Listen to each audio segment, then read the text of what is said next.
Cattle farming.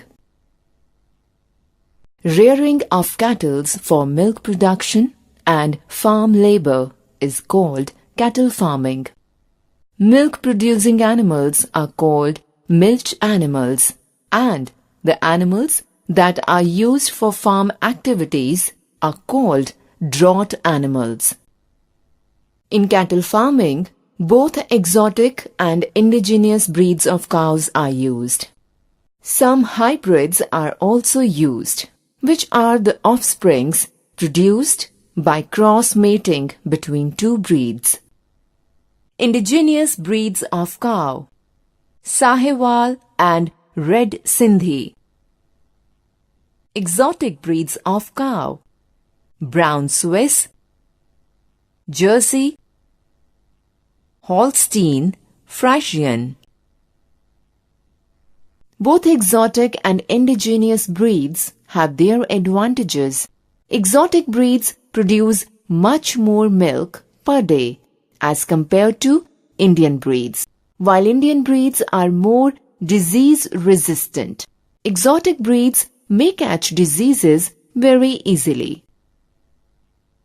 Examples: exotic breeds: Brown Swiss, Jersey. Local breeds: Sahiwal, Red Sindhi. There are various methods of breeding animals: artificial methods, natural methods. Improved crossbreeding can be done via a process called artificial insemination. In artificial insemination, the fresh semen of a healthy bull is inserted into the reproductive tract of a female cow. If we talk about animals, they are also very useful.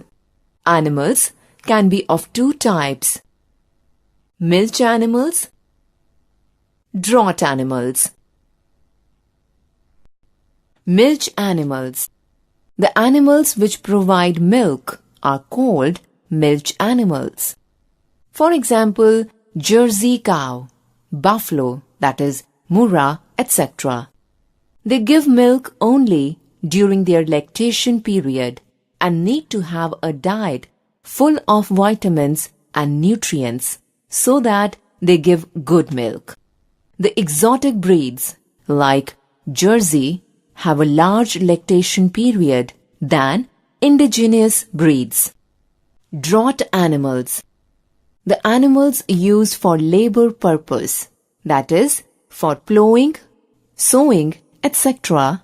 in the farm are called draught animals. For example, Haryana bull, horse, camel, etc.